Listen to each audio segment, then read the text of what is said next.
चिरां जिल्ला बड'लेण्ड डिजिटेल खौरांगिरि गौथुमनि बाख्नायथाव हाबा।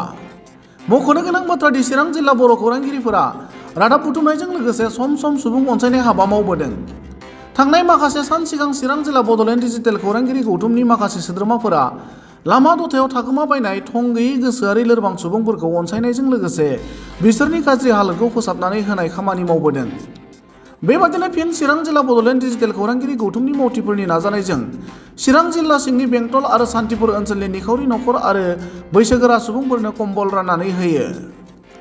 गोजां बोथोरनि समाव निखावरि नख'र आरो बैसोगोरा सुबुंफोरनो बेफोरबायदि अनसुंथाइ महरै कम्बल राननानै होनायनि सोमोन्दै मिरु बड'लेण्ड डिजिटेल खौरांगिरि गौथुमनि बिबानगिरि जोहोलाव मुसाहारि बिथाङा ओरैबायदि फोरमायो। गिबियावनो खुलुमनायखौ बयनिसिम बावहरग्रोनाय जाबाय। चिरां जिल्ला बड'लेण्ड डिजिटेल जार्नालिस्ट एस'सिएशन जानानै गोबाङानो थांनाय समफोराव जोंखौ नुखादों। थांनाय बोसोराव जोङो माखासे दुखिया सुबुंफोरखौ जोङो हेफाजाब खालामदोंमोन आरो मदद खालामदोंमोन आरो बे बाथ्राखौ बयबो रायजो राजाफ्रानो मिथिखादों आरो मिथिदोंमोन। थिग बिदिनो नैबे गोजां बोथोर समावहाय जोङो चिरां जिल्ला बड'लेण्ड डिजिटेल खौरांगिरि गौथुमा साननानै बा रायज्लायनानै मोनसे थांखि लानाय जादों। बे थांखियानो जाहैबाय जोङो नैबे गोजां बोथोर समावहाय गोबां सुबुंफोर दङ जायफोरा गांसे कम्बल बायनानै जोमनो हानायनि थासारिया गैया, रांखावरि गैया। बेबायदि सुबुंफोरखौ जोङो नोजोर बोनानै जोङो थांखि लानानै जोङो जायफ्रा गांसे कम्बल बायनो हायाखै बा बायनो हानायनि अबस्था गैया, दुखुथिया सुबुंफोर बा कम्बल बायनो थाखाय रांखावरि आखायाव गैजाया, बिथांमोनखौ साननानै नैबे गोजांनाय बोथोराव बिथांमोननो जोङो माबा मोनसे मदद होनो हायो नामा बा बोरैबा मदद खालामनो हायो नामा होननानै माखासे सान सिगां जोङो सानलायदोंमोन। जयैनो सानलायनायनि गेजेरजों जोङो थांखि लादोंमोन बिथांमोननो जोङो बोरैबाफोर बे गोजांनाय समावहाय गुदुं कम्बल जुदि होनो हायोब्ला बिथांमोननि थाखाय मदद जागोन बा हेफाजाब जागोन होननानै दा बे थांखि लानाय बायदिनो दिनैहाय जोङो चिरां जिल्ला बड'लेण्ड डिजिटेल जार्नालिस्ट खौरांगिरि गौथुमनि सोद्रोमाफोरा गासिबो जयै ओंखारनानै जोङो दायो दा बेहाय जोङो दङ। आंजों लोगोसे बड'लेण्ड रादाबनि खौरांगिरि रिजाल बसुमतारी, बिथाङा चिरां जिल्ला बड'लेण्ड डिजिटेल जार्नालिस्ट एस'सिएशननिबो सासे मावथि, आरो ओरै फारसेजों दङ जोंहा फैदान बसुमतारी, बड'लेण्ड बुब्लिनि खौरांगिरि बिथाङाबो जोंनि जिल्लानिनो गौथुमनि मावथि।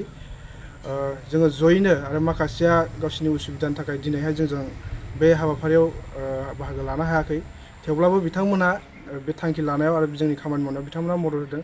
नाथाय दिनैहाय बिथांमोना जोंजों ओंखारनो हायाखैब्लाबो बिथांमोना जोंजों मदद खालामदों।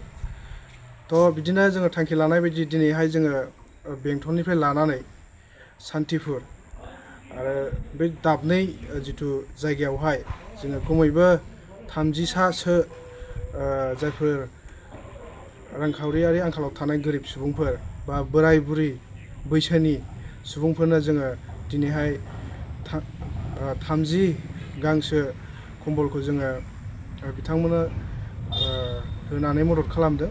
बेहाय जोंनि थोरनिफ्राय जाखिनि फिसा मोनसे अनसुंथाइ बा मदद खालामबाय जों जे सानना लायाखै बियो थोजासे। बे समाव जों बुंनोसो सानदों, जेरै जोङो दिनै एसे जों हानाय सिबांखौ जों मदद खालामबाय आरो जोङो इयुनावबो जोंनि हानायखौ जों मदद खालामनो नाजागोन। जेखियानो जाया मानो, जेखि समानो जाया मानो, जेखि थासारियानो जाया मानो, माबायदि हेफाजाब खालामनांगौ जोङो नाजाबाय थादों आरो सिगांनि समावबो जोङो बेबायदिनो खामानिफोर मावबोबाय थादों। चिरां जिल्ला बड'लेण्ड डिजिटेल खौरांगिरि गौथुम हिसाबै दायो जोङो बुंनोसो सानदों जे जोंनि समाजनि दाब दाब जायगायाव थानाय माखासे धोनि सुबुंफोर दङ, रांखावरि गोनां सुबुंफोर दङ, बिथांमोनहाबो नैबे गोजांनाय बोथोराव बा गोजांनाय समावहाय बेबायदि माखासे बैसोगोरा सुबुंफोर बा दुखिया सुबुंफोर बा रांखावरियाव आंखाल जाना थानाय सुबुंफोर जायफ्रा गांसे कम्बल बायनानै जोमनो हाया, बेबायदि सुबुंफोरखौ गावनि अननायजों जा हायो मदद खालामोबा जोंनि समाजावहाय माने बेबायदि दुखुआव थानांनाय बा उसुबिदायाव थानांनाय खैफोदाव थानांनाय सुबुंफ्रा निस्सय मदद जागोन बेखौ जों फोथायनो हायो। बेनिखायनो जों खावलायनो लुबैदों दिनैहाय चिरां जिल्ला बड'लेण्ड डिजिटेल खौरांगिरि हिसाबै नोंथांमोनाबो बेबायदि हाबाफारिखौ मावोब्ला खोब माने मोजां जागोन आरो जोंनि समाजावहाय मोनसे मोजां बिदिन्थि जागोन आरो मोजां मोनसे समाज जागोन होनना जों बेखौ फोथायो। आरो मोनसे खोथा जोङो जिथु दिनैहाय जोङो न' थांनानै बिथांमोनखौ लोगो हमनानै जोङो बे फिसा अनसुंथाइखौ होदोंमोन। बिथांमोना ओरैबायदि मोनसे माने जोंनि सायाव दुखु फोरमायदों। बिथांमोना गांसे खम्बलानो माने गैजाया खायफाया बेबायदि जोंनि सिगाङाव खोन्थाना लादों। जों जिथु बे अनसुंथाइखौ हैदों बेखौनो बिथांमोना जोबोद गोजोननायखौ जोंनि सिगाङाव फोरमायदों। आरो जोङो आसा खालामो इयुनाव जोङो दिनै फार्स्ट बेखौ दाबनै जायगायाव जों रानना होबाय, बेंटल आरो सान्थिपुराव। आरो जोङो जा हायो नैबे चिरां जिल्लानि सिङावहाय जोङो सम आरो खाबुआ गोरोबोबा थासारिया मिलायोब्ला जोङो निस्सय आरोबाव जोङो मदद खालामनो थाखाय नाजागोन। गोजोन्थों।